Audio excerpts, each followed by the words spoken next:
Rapaziada do Fogonete, mais um vídeo aqui para o nosso canal do YouTube. E hoje nós vamos falar sobre uma situação bem delicada que é o Botafogo nesse mercado da bola.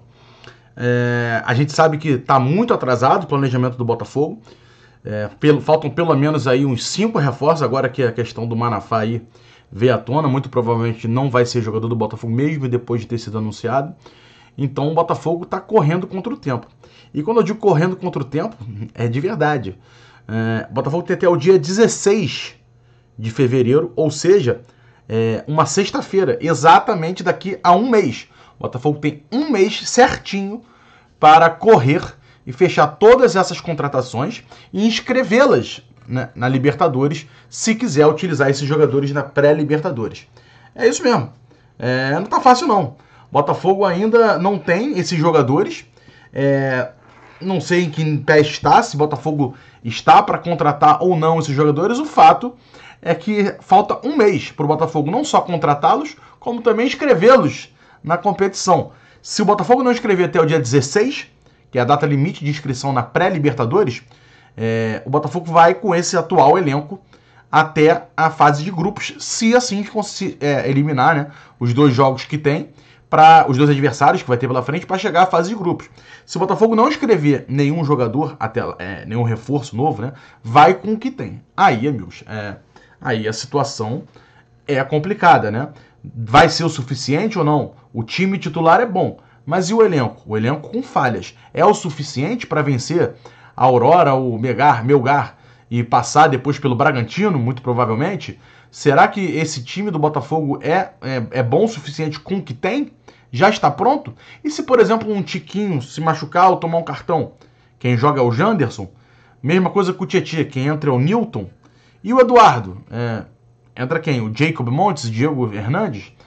Então, são questionamentos válidos que a gente hoje não tem nenhum indicativo de que vai chegar alguém até o momento. Tem, claro, o planejamento é esse, mas e aí? Não temos nem lateral. Hoje é dia 19 de janeiro, sexta-feira, e não temos um lateral direito, né? O Rafael está machucado, o Matheus Ponte foi emprestado para a seleção uruguaia para jogar o pré-olímpico, e o Manafá, que tinha sido contratado, que era para chegar nessa quinta-feira, ontem, já não chegou, e tá aí toda essa celeuma toda que a gente não sabe como é que vai realmente acabar. Se o Granada vai voltar atrás, se não vai voltar atrás, vai aceitar a proposta que o Botafogo tinha feito ou não faz. Muito provavelmente não deve ser jogador do Botafogo, senão já tinha assinado, já tinha resolvido tudo. Então é uma situação bem complicada. Muitos torcedores do Botafogo lembraram que o Botafogo se mexeu e se mexeu muito bem na reta final das últimas janelas, né? Foi quando trouxe de Plácido, Segovinha e entre outros reforços, por exemplo, na última janela, na janela desse ano, só que do ano passado. Nesse ponto, só que do ano passado. Então, será que o Botafogo está retentando fazer essa estratégia novamente? Arriscado. Se for estar fazendo isso, é muito arriscado. A janela europeia acaba dia 31 de janeiro, tá? Ou seja, daqui a 11 dias.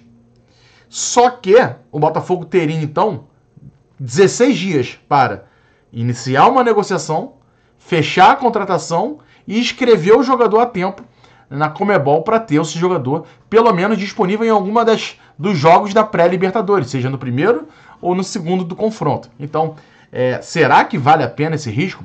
Será que é inteligente fazer isso? Se for o caso. Não estou nem dizendo que tá? A gente está levantando aqui uma possibilidade pelo que foi nas últimas janelas, né? O Botafogo realmente fez isso nas últimas janelas. Deixou para o finalzinho para contratar Segovinha, Diego Hernandes, Di Plácido, entre outros jogadores que vieram só realmente depois da janela lá de fora fechar. Será que o Botafogo vai realmente fazer isso? E se fizer realmente algo que seja bom para o Botafogo, eu fico bastante preocupado, né? Primeiro, todas as negociações que o Botafogo tem entrado, tem negociado, não são fechadas rapidamente. A gente escuta muitas vezes o nome começa a negociar, passa uma semana, passa outra, e depois sim que fecha ou não, ou toma uma negativa. Principalmente se forem grandes nomes, né? Até agora, o Botafogo, toda vez que tentou um grande nome, praticamente levou não. Nesse ano foi todo, 100%. Né? Medina, Roleiser, Alan. Até agora a situação está bem complicada para o Botafogo. O que nos leva a crer que quando virar o dia 31 e fechar a janela lá de fora, o Botafogo vai fazer tudo diferente do que foi feito até agora.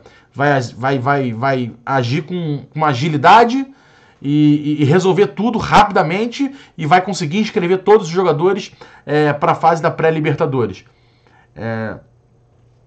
Acho arriscado. E a situação pode ser ainda pior, tá? A situação pode ser ainda pior. De repente, o John Textor não está com pressa para a pré-Libertadores, só está pensando na inscrição para a fase de grupos da Libertadores. Será que ele está tão confiante com esse time, que com esse time já é o suficiente para avançar na pré-Libertadores e chegar na fase de grupos? Porque para a fase de grupos, o Botafogo tem muito mais tempo para inscrever os 50 jogadores e fechar a lista de 50 jogadores. Somente no dia 29 de março. Né? Aí já é uma outra história. Será que o Botafogo então vai arriscar a pré-Libertadores com os jogadores que tem para ganhar tempo e poder inscrever esse jogo e contratar, na verdade, esses jogadores que ele realmente quer, que possam ser realmente uma boa oportunidade, somente quando elas pintarem até o dia 29 de março? Senhoras e senhores, tá difícil. Tá difícil saber qual é a estratégia do Botafogo. De qualquer forma, acho arriscada. A única que não seria arriscada, ou menos arriscada, seria fazer as boas contratações para agora, né? Até o dia 16, mas bem antes, né? Porque você ganha tempo para treinar, entrosar os jogadores, né? Não é simplesmente FIFA, você pega, bota o jogador e joga ele em campo e ele vai jogar e render o esperado. Não, você contrata, apresenta, faz mudança do jogador, ele vem, começa a se ambientar no clube, começa a fazer amizade, começa a se entrosar, entender como é que o Botafogo joga, aí sim as coisas vão melhorando. Qualquer coisa diferente disso é muito arriscado. E é justamente o que está acontecendo. Já passou da fase do menos arriscado. Já estamos na fase do arriscado. Se você contrata um jogador agora, ele vai ter pouco mais, vai ter praticamente um mês para poder fazer isso tudo que a gente falou. É pouco tempo. Quanto mais tempo, melhor. E a cada dia que passa, a situação vai ficando ainda pior. Então, pensando em pré-Libertadores, já está muito arriscado. Pensando em se arriscar na pré-Libertadores com o grupo atual, nem precisa dizer o risco que é. E aí, vamos ver o que vai acontecer. Vamos ver o que vai acontecer, de verdade. Só sei de uma coisa. Faltam 5 reforços para o Botafogo. Um lateral direito titular, um volante titular, um meia titular, um zagueiro reserva e um centroavante reserva. Esse é o ideal. Agora, se não achou um meia e um volante titular, você vai trazer alguém que pelo menos faça a composição do elenco e mantenha pelo menos o nível do ano passado. Que aí você continua com o Eduardo titular, mas vai ter um reserva bom. Que era o caso do Botafogo ano passado, quando tinha o Lucas Fernandes, que não deu tanto certo no final, mas no início cumpriu seu papel. Será que o Botafogo vai tentar um novo Lucas Fernandes? Alguém que seja pelo menos uma sombra ideal ali para o Eduardo? E no caso do Tietê, né? O Botafogo já tentou, e o Medina, tentou o Alan, claramente seria para substituir pelo menos ali, entendo eu, o Tietê. Ou só se o Tietê vem para primeiro volante, ele entra ali, enfim, mas ideologicamente, segundo volante com segundo volante. Ou então volta pelo menos e traz um Gabriel Pires da vida, né? Que aí seja lá a reserva do Tietê, mas vai ter uma substituição. Hoje, o Botafogo não tem essas reservas, né? O Diego Hernandes não entrou no último jogo. O Botafogo jogou 90 minutos com o Eduardo se arrastando em campo, assim, se arrastando não, mas não tendo uma boa atuação e jogou por 90 minutos. O Tietê, quando saiu, deu lugar ao Newton. O Tiquinho, quando foi substituído, deu lugar ao Janderson. Não tá legal. Tá faltando peças. Tá faltando as peças e é o que eu tô falando. Falta um mês, né? Porque o Carioca, beleza. Eu não tô nem, com todo respeito, eu não tô nem aí pro Carioca. Não tô nem aí pro Carioca. É bom pra você testar o time, ver se tá bom pra Libertadores, que é no dia 21 aí. Tá chegando. E tem que contratar até o dia 16. Falta um mês. 4 sexta-feiras. É melhor correr. É melhor correr. Senão vai ficar com esse elenco aí e se perder a Libertadores, vai ser um clima péssimo pro Botafogo o resto da temporada. Se o Botafogo avança para a fase de grupos, dá uma atenuada, metade da galera vem junto, já melhora o clima. E o Botafogo tem que fazer a sua parte. Erro zero. Não está fazendo isso. Não está indo para o erro zero. E isso me preocupa. Vambora. Além de tudo isso, amanhã tem jogo do Campeonato Carioca. Botafogo recebe o Bangu no Newton Santos, 4 da tarde. Primeiro jogo, o Botafogo venceu o Madureira por 1-0, gol do Jefinho. Será que o Botafogo vai vir com o time titular ou vai rodar o elenco? Imagino eu que vai rodar o elenco por ser uma diferença de 3 dias, né, de um jogo para o outro.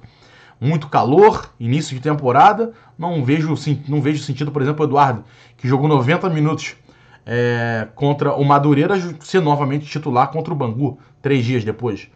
Então imagino, por exemplo, que o Diego Hernandes possa ter oportunidade, que outras posições também podem acabar tendo novas oportunidades, mesclado. Um time mais mesclado do que foi na estreia contra o Madureira.